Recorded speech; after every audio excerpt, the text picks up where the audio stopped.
الحمد للہ رب العالمین، الصلاۃ والسلام علی سید الانبیاء والمرسلین وعلی آلہ واصحابہ اجمعین، اما بعد، اعوذ باللہ من الشیطان الرجیم، بسم اللہ الرحمن الرحیم۔ بحمد اللہ تعالیٰ کہ رب ذوالجلال کے احسان اور کرم سے سب شروع ہوگا آپ کا سورہ زخرف شیفہ کی 25 نمبر شیفہ سے آگے ملاحظہ کیجئے۔ اعوذ باللہ من الشیطان الرجیم، بسم اللہ الرحمن الرحیم۔ وَإِذْ قَالَ إِبْرَاهِيمُ لِأَبِيهِ وَقَوْمِهِ إِنَّنِي بَرَاءٌ مِّمَّا تَعْبُدُونَ۔ وَإِذْ قَالَ إِبْرَاهِيمُ لِأَبِيهِ، جب ابراہیم علیہ السلام نے اپنے باپ سے کہا، وَقَوْمِهِ اور اپنی قوم سے کہا کہ اِنَّنِي بَرَاءٌ کہ بے شک میں تو بہت بیزار ہوں، مِمَّا تَعْبُدُونَ ان سب سے کہ جن کی تم عبادت کرتے ہو۔ قبل ازیں آپ یہ پڑھ چکے ہیں کہ رب ذوالجلال نے میرے اور آپ کے کریم آقا تاجدار ارب و عجم شفیع معظم رحمت عالم صلی اللہ تعالی وسلم سے ارشاد گرامی قدر فرمایا، محبوب مکرم علیہ الصلاۃ والسلام، وَكَذَلِكَ مَا أَرْسَلْنَا مِن قَبْلِكَ فِي قَرْيَةٍ مِّن نَذِيرٍ اور اسی طرح ہم نے کسی بھی بستی میں کسی بھی ڈر سنانے والے یعنی کسی بھی پیغمبر کو نہیں بھیجا، إِلَّا قَالَ مُتْرَفُوهَا مگر یہ کہ اس بستی کے چودھریوں نے، صاحب ثروت لوگوں نے، بڑے بڑے لیڈروں نے یہ کہا کہ اِنَّا وَجَدْنَا آبَاءَنَا عَلَىٰ أُمَّةٍ کہ ہم نے اپنے باپ دادا کو ایک امت پہ، ایک جماعت پہ، ایک راستے پہ، ایک اصول اور قانون کو اپناتے ہوئے ہم نے پایا ہے۔ وَإِنَّا عَلَىٰ آثَارِهِم مُقْتَدُونَ اور ہم ان کے نقش قدم پہ چلتے ہیں۔ یہی صورتحال اہل مکہ کی تھی کہ اہل مکہ کو جب یہ کہا گیا کہ تمہارے پاس اس بات کی دلیل کیا ہے کہ یہ بت معبود ہیں، تم نے معاذ اللہ تعالیٰ فرشتوں کو اللہ کی بیٹیاں کہہ دیا، ان گمراہ کن عقائد کی دلیل تمہارے پاس کیا ہے؟ تمہارے پاس کوئی نبی آیا، کوئی کتاب آئی، کیا دلیل ہے تمہارے پاس؟ تو انہوں نے یہی کہا کہ اس پہ ہم نے اپنے باپ دادا کو پایا، اس لیے ہم اس کی پیروی کر رہے ہیں کہ ہمارے باپ دادا بھی ایسے کرتے تھے، ہم بھی اسی کی پیروی کر رہے ہیں۔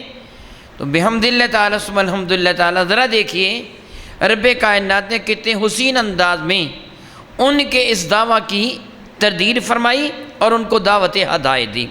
اہل مکہ تم میں اکثریت وہ لوگ ہیں، اکثریت کے ساتھ، کہ جو اپنے آپ کو اولاد ابراہیم کہلواتے ہیں، یعنی مکہ مکرمہ حضرت سیدنا اسماعیل ذبیح اللہ نے آباد فرمایا، یہ لوگ اپنے آپ کو حضرت ابراہیم علیہ السلام کی اولاد کہلاتے تھے اور تھے۔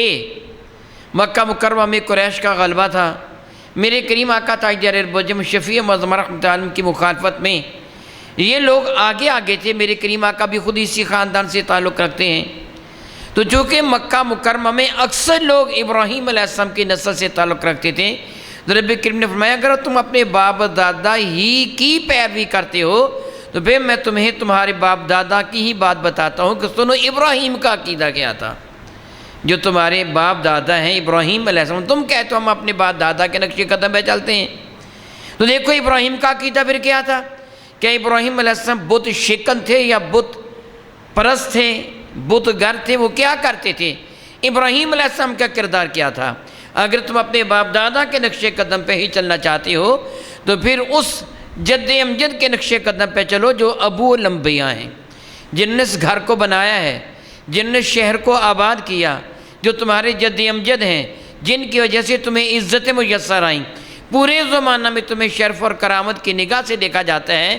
کیوں دیکھا جاتا ہے؟ اس گھر کی وجہ سے جو مکہ مکرمہ میں حرم کعبہ کی شکل میں موجود ہے، دنیا بھر کے لوگ تمہاری عزت، تعظیم و توقیر اس گھر کی وجہ سے کرتے ہیں۔ تو اس گھر کو بنانے والا کون ہے؟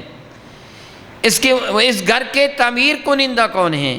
اور تمہارے جد امجد کون ہیں جن کی بنا پہ تم اپنے آپ کو عزت والے سمجھتے ہو؟ وہ ابراہیم ہیں۔ تو اب ابراہیم علیہ السلام کا عقیدہ ملاحظہ فرمائیے وَإِذْ قَالَ إِبْرَاهِيمُ لِأَبِيهِ، جب ابراہیم علیہ السلام نے اپنے باپ سے کہا تھا، عربی میں چچا کے لیے، تایا کے لیے، نانا دادا کے لفظ باپ استعمال کر لیا جاتا ہے۔ جب ابراہیم علیہ السلام نے اپنے باپ سے کہا، وہ قوم ہی، اپنی قوم سے کہا کہ اِنَّنِي بَرَاءٌ مِّمَّا تَعْبُدُونَ، تو میں تو ان بتوں سے بیزار ہوں جن کو تم پوجتے ہو۔ وہ اہل مکہ، تمہارے جد امجد حضرت ابراہیم ان بتوں سے اظہار بیزاری فرما رہے ہیں، تم ان کی پرستش کر رہے ہو۔ وہ ان سے اظہار نفرت کر رہے ہیں، تم ان کو اپنا معبود بنا رہے ہو۔ انہیں حرم کعبہ کو بنایا اللہ تعالیٰ جل وعلا کی توحید کی خاطر تھا، تم نے اس میں بتوں کو رکھ دیا۔ نبی کریم فرماتے ہیں إِلَّا الَّذِي فَطَرَنِي فَإِنَّهُ يَهْدِينِ، میں تمہارے بتوں سے اظہار نفرت کرتا ہوں، إِلَّا الَّذِي، مگر اس ذات بابرکات سے نہیں کہ فَطَرَنِي، جس اللہ نے مجھے پیدا فرمایا ہے، جو میرا اللہ ہے، جو میرا خالق ہے، جو میرا مالک ہے اور تمہارا خالق و مالک ہے۔ فَإِنَّهُ سَيَهْدِينِ، ان قریب وہ مجھ کو ہدایت یعنی وہ راستہ دکھا دے گا۔ کیا راستہ؟ جس راستے پہ چل کر میں تمہیں بھی صراط مستقیم کی دعوت دے سکوں۔ یہ بالکل ابتدائی طور پر ہے جب ابراہیم علیہ السلام کی والدہ ماجدہ ان کو ساتھ لے کر غار سے اپنے کاشان مقدس میں آئیں، تو آپ نے اپنے باپ، جس طرح مفسرین اکرام فرماتے ہیں آزر آپ کا چچا تھا اور آپ کو اس کو باپ کہتے تھے کہ آپ کے باپ جو تھے وہ فوت ہو چکے تھے، جن کا نام طاہرو تھا۔ تو ابراہیم علیہ السلام نے جب اپنی قوم کو بت پرستی میں مبتلا دیکھا تو آپ فرما لگے میں تو ان سے اظہار نفرت کرتا ہوں، میں تو اس اللہ کی پرستش کرتا ہوں جس اللہ نے مجھ کو پیدا فرمایا۔ ان قریب میرا اللہ میرے لیے وہ راستہ آسان فرما دے گا، وہ راہیں آسان فرما دے گا، وہ وسائل مجھے عطا فرما دے گا کہ میں تمہیں صراط مستقیم کی دعوت دینے میں آسانی محسوس کروں گا۔ وَجَعَلَهَا كَلِمَةً بَاقِيَةً فِي عَقِبَيْهِ، اور ابراہیم علیہ السلام نے اپنے اس کلمہ کو، اپنی اس بات کو آئندہ آنے والوں کے لیے باقی اور مضبوط رکھا۔ یعنی یہ نہیں کہ معاذ اللہ تعالیٰ سماذ اللہ تعالیٰ ابتدا میں ابراہیم علیہ السلام بتوں کی مخالفت کرتے تھے، پھر آہستہ آہستہ انہوں نے اس بات سے رجوع کر لیا ہو، یا انہوں نے اپنی اولاد در اولاد کو فرمایا ہے چلو ٹھیک ہے جس راستے پہ تم چاہو چلو۔ نہیں، ہرگز ہرگز ایسے نہیں۔ ابراہیم تو خود اس بات کے پابند تھے، بلکہ کتنی عظیم بات ہے کہ ابراہیم علیہ السلام کے بعد آنے والے سارے نبی حضرت ابراہیم کی اولاد میں آئے ہیں۔ حضرت ابراہیم کے بعد آنے والے سارے انبیاء، تو گویا ابراہیم علیہ السلام نے اپنی اس بات کو مضبوطی کے ساتھ باقی رکھا۔ انبیاء کے ذریعے پوری دنیا میں اللہ تعالیٰ جل وعلا کی توحید کی دعوت دی، ان کو صراط مستقیم کی طرف بلایا، بتوں کی نجاست اور بدبختی سے ان کو بچنے کا حکم دیا۔ تو اہل مکہ اتنی عظیم شخصیت کی اولاد ہو کر تم پھر نافرمانی کر رہے ہو، تم پھر کہہ رہے ہو ہم اپنے باپ دادا کے نقش قدم پہ چلنے والے ہیں۔ تمہارے باپ دادا دیکھو کتنی شان والے تھے کہ ان کی نسل میں اللہ نے ان کے بعد والے سارے نبیوں کو پیدا فرمایا۔ حضرت ابراہیم علیہ السلام کے بڑے بیٹے حضرت اسماعیل ذبیح اللہ تھے، جن کی نسل سے ہمارے نبی پیدا ہوئے۔ حضرت ابراہیم علیہ السلام کے حضرت اسماعیل سے چھوٹے بیٹے حضرت اسحاق تھے، اسحاق علیہ السلام کے بیٹے حضرت یعقوب ہیں، حضرت یعقوب کا لقب اسرائیل ہے۔ ان کے بعد جتنے انبیاء ہوئے حضرت عیسیٰ علیہ السلام تک سارے کے سارے بنی اسرائیل ہیں، ان کی اولاد سے پیدا ہوئے۔ تو تمہارے باپ دادا اتنی شان والے اور تم کیسے ذلیل حرکتیں کر رہے ہو؟ رب کریم فرماتے ہیں وَجَعَلَهَا كَلِمَةً بَاقِيَةً، انہوں نے اس بات کو باقی رکھا، یعنی ہمیشہ ان کی نسل در نسل انبیاء جو پیدا ہوتے رہے وہ اسی چیز کے مبلغ بن کے آئے کہ اللہ کی توحید کو تسلیم کیا جائے گا اور ان بت پرستی سے نفرت کی جائے گی۔ فی عقبیہ، اپنے بعد میں لعلہم یرجعون، تاکہ لوگ اس کی جانب رجوع کریں۔ بل متعت ہؤلاء وآباءہم حتی جاءہم الحق ورسول مبین۔ بل متعت، بلکہ ہم نے یعنی میں نے سما نے فائدہ دیا ہؤلاء وآباءہم، ان کو اور ان کے باپ دادا کو، یعنی تمہیں زندہ رکھا۔ اللہ اکبر اللہ اکبر۔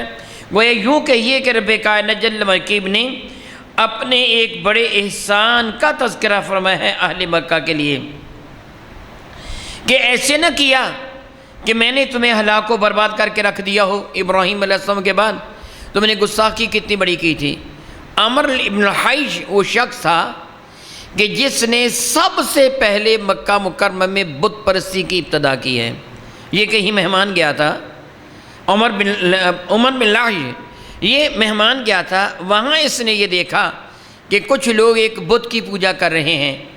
اسے یہ بات بڑی عجیب سی لگی، یہ وہ بت اٹھا لایا اور اہل مکہ کو آ کے کہنے لگا ہم اس کی پرستش کریں گے۔ چنانچہ اس کے کہنے پر پھر اہل مکہ نے اس کی پوجا کرنا شروع کر دی۔ آہستہ آہستہ ہر گھر میں ایک ایک بت ہو گیا۔ حرم کعبہ میں 360 بت رکھ دیے گئے۔ ایک سال کے عمومی طور پر دن قمری اعتبار سے 355 ہوتے ہیں اور شمسی اعتبار سے 365 ہوتے ہیں، یعنی سورج کے اعتبار سے جو سال ہے عموماً ایک سال کے دن 365 ہوتے ہیں، اور چاند کے اعتبار سے سال کے دن 355 ہوتے ہیں، 10 دن کا تقریباً فرق ہوتا ہے۔ انہوں نے 360 بت حرم کعبہ میں رکھ دیے تھے، یعنی ہر دن کا ایک نیا رب۔ آج اس کی پوجا کریں گے تو کل کو فلاں کی پوجا کریں گے۔ رب کائنات چاہتا تو تمہیں تباہ و برباد کر کے رکھ دیتا، تمہاری نسلیں اجاڑ دیتا، تمہیں اس طرح ہلاک کر دیتا جس طرح قوم عاد و سمود کو ہلاک کیا تھا، لیکن اپنے رب کا احسان مانو کہ اس نے تم کو زندگی عطا فرما دی، تمہیں آبادی عطا فرما دی، اس شہر میں اس وقت تک رکھا یہاں تک کہ رب کائنات کے محبوب مکرم کی تشریف آوری ہو گئی، رسول رحمت تشریف لے آئے، اس وقت تک تمہیں رب کائنات جل وعلا نے زندہ رکھا۔ فرماتا بل متعت هؤلاء وآباءهم حتی جاءهم الرسول جاءهم الحق ورسول مبین، ہم نے ان کو اس وقت تک مال و متاع سے نوازے رکھا، سامان زیست عطا فرمایا ان کو بھی اور ان کے باپ دادا کو بھی، یہاں تک کہ ان کے پاس حق آ گیا قرآن کریم کی شکل میں اور رسول مبین آ گئے محبوب خدا کی شکل میں صلی اللہ تعالیٰ حبیبہ ہی۔ وَلَمَّا جَاءَهُمُ الْحَقُّ، اور ان بدبختوں کی حالت کیا ہوئی کہ جب ان کے پاس وہ حق تشریف لے آیا قرآن کریم کی شکل میں، رسول رحمت کی شکل میں، تو قالو، بجائے اس کے کہ اپنے رب کا احسان مانتے، اپنے رب کے حکم کے سامنے سر تسلیم خم کرتے، بلکہ انہوں نے کہا ھذا سحر، یہ تو جادوگر ہے معاذ اللہ تعالیٰ، سحر جادو، ساحر مراد ہے کہ یہ تو جادو ہے، یعنی میرے نبی کو جادوگر کہا اور قرآن کو جادو کی کتاب۔ وَإِنَّا بِهِ كَافِرُونَ، اور ہم اس کا انکار کرتے ہیں۔ چاہیے کیا تھا؟ تم بھی ابراہیمی ہو، یہ نبی بھی ابراہیم علیہ السلام کی نسل پاک سے ہیں، اسماعیل ذبیح اللہ کے بیٹے، اور تم بھی اپنے آپ کو اسماعیل ذبیح اللہ ہی کی اولاد کہلواتے ہو۔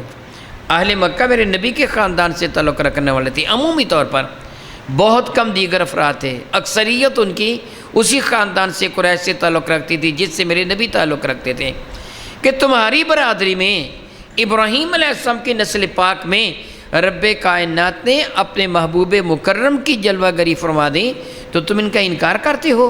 تمہیں تو اپنے رب کا شکر ادا کرنا چاہیے تھا کہ بنو اسرائیل سے نبوت بنو اسماعیل کی جانب منتقل ہو گئی ہے، تمہیں تو اپنے رب کا شکر ادا کرنا چاہیے تھا۔ جس طرح یہود و نصارہ نے میرے نبی کا انکار صرف اس بنا پہ کیا تھا کہ نبوت ہمارے خاندان میں کیوں نہیں ہے، بنی اسرائیل میں کیوں نہیں، بنی اسماعیل میں کیوں آ گئی ہے، انہوں نے اس بنا پہ حسد کیا تھا، اور تمہیں تو مان لینا چاہیے تھا، تم نے ان کو جادوگر قرار دے دیا۔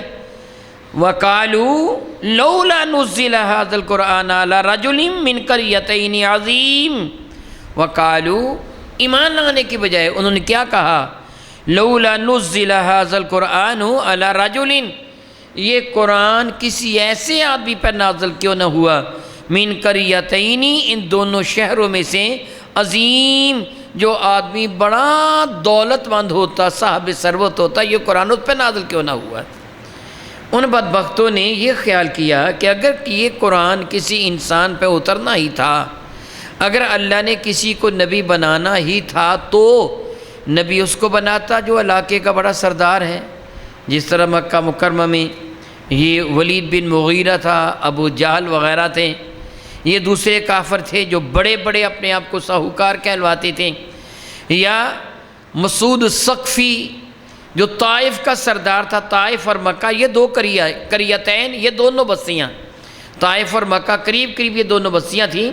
کہنے لگے اگر کسی کو نبی بنانا ہوتا تو طائف کے کسی سردار کو بنایا جاتا, مکہ کے کسی ظاہری سردار کو نبی بنایا جاتا. تو نبی بنایا تو کس کو؟ جو عبداللہ کا یتیم بیٹا, اس کو نبی بنایا. معاذ اللہ تعالیٰ سماذ اللہ تعالیٰ, ان کے ہاں شاید نبوت کسی چدرہٹ کا نام تھا, کسی لیڈری کا نام تھا کہ جو ذرا دنیا میں زیادہ صاحب ثروت و مال و دولت والا ہو, جس کے پاس فوج و سپاہ ہو, دنیا کی دولت کے انبار ہو, جائیداد بہت زیادہ ہو. یہ چودراہا تو اس کو دے دینا چاہیے, اسے نمبردار بنا دینا چاہیے, اسے علاقے کا ممبر اور چودھری بنا دینا چاہیے. انہوں نے نبوت یہ سمجھ رکھی تھی.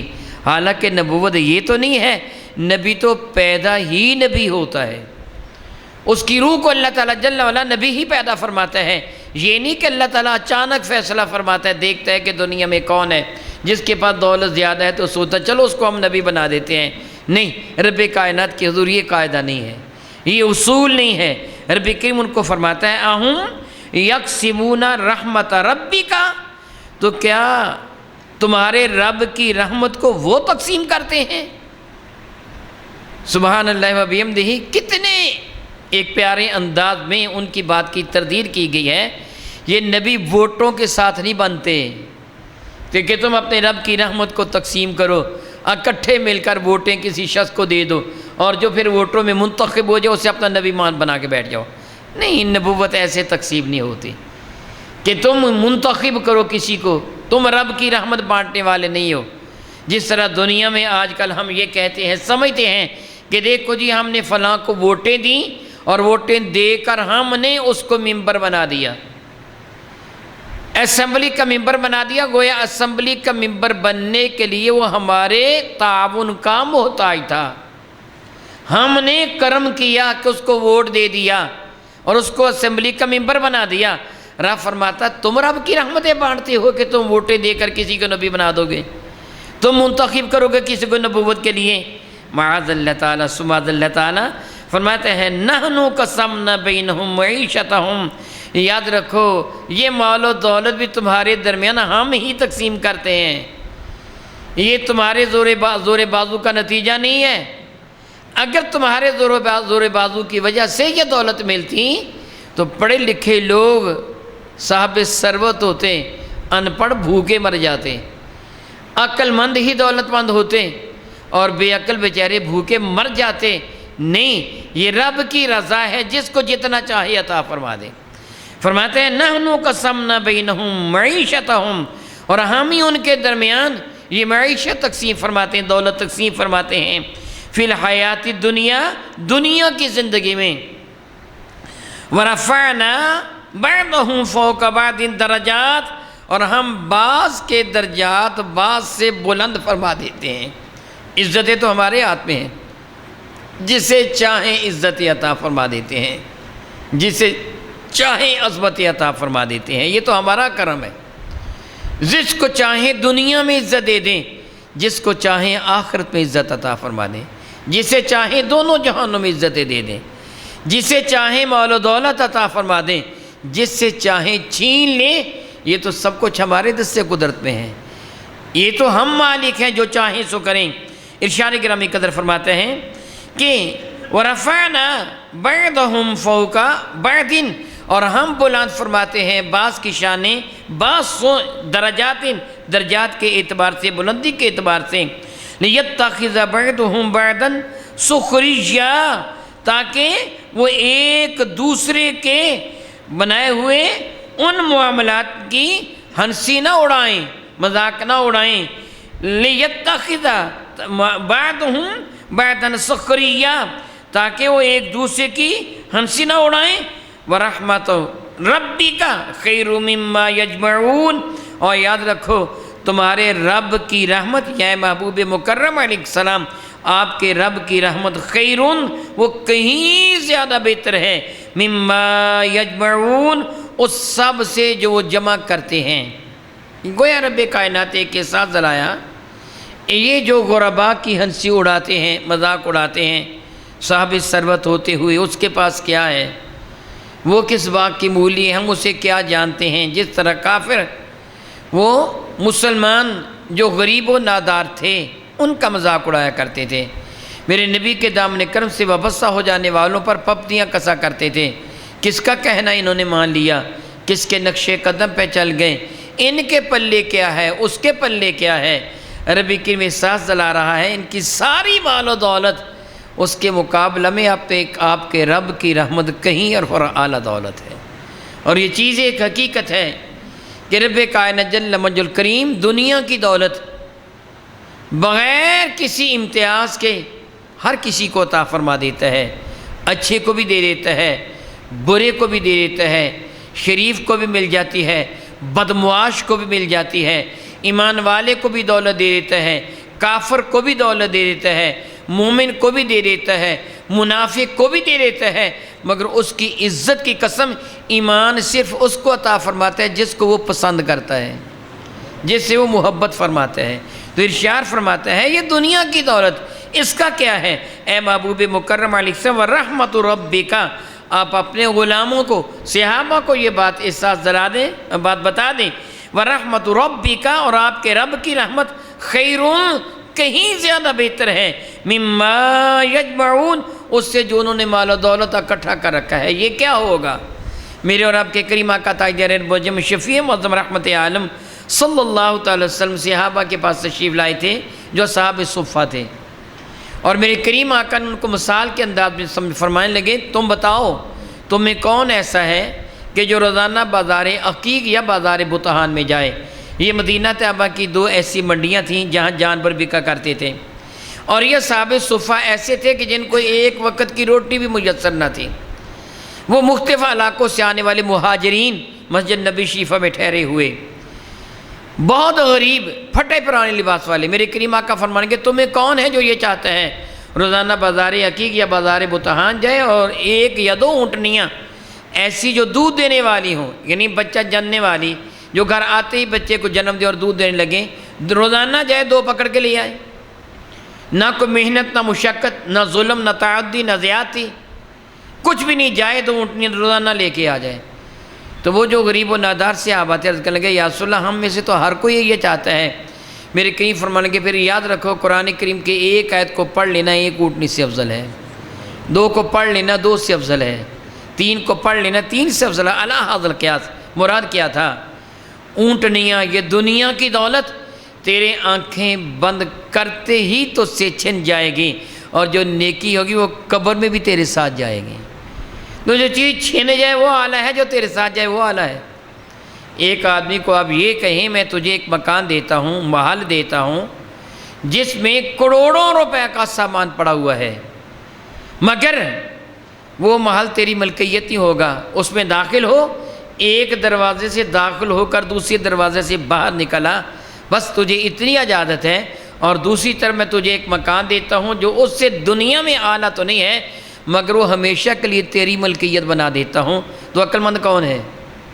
جو کروڑوں کے محل سے گزرنا مناسب سمجھے گا، یا وہ ملکیت والی شے؟ وہ کہے گا ملکیت والی شے مجھے دے دے، کم از کم میرے پاس تو رہے گی نا۔ میں نے تو ایک معمولی مثال دی ہے، جنت تو بہت اعلیٰ ہے، دنیا اس کے مقابلہ میں کیا ہے؟ دنیا تو چھن جائے گی، تو یہ چھن جانے والی چیز کے مقابلہ میں وہ چیز جو بہت اعلیٰ بھی ہے اور ہمیشہ تمہارے پاس رہے گی وہ اعلیٰ ہے یا یہ دنیا اعلیٰ ہے؟ اس لیے فرمایا کہ جو تمہارے پاس دولت ایمان ہے، یہ ان کی دولت دنیا کے مال سونے چاندی سے کہیں اور اعلیٰ ہے۔ او کما قال اللہ تبارک و تعالی واللہ تعالی اعلم باسرار کتابہ۔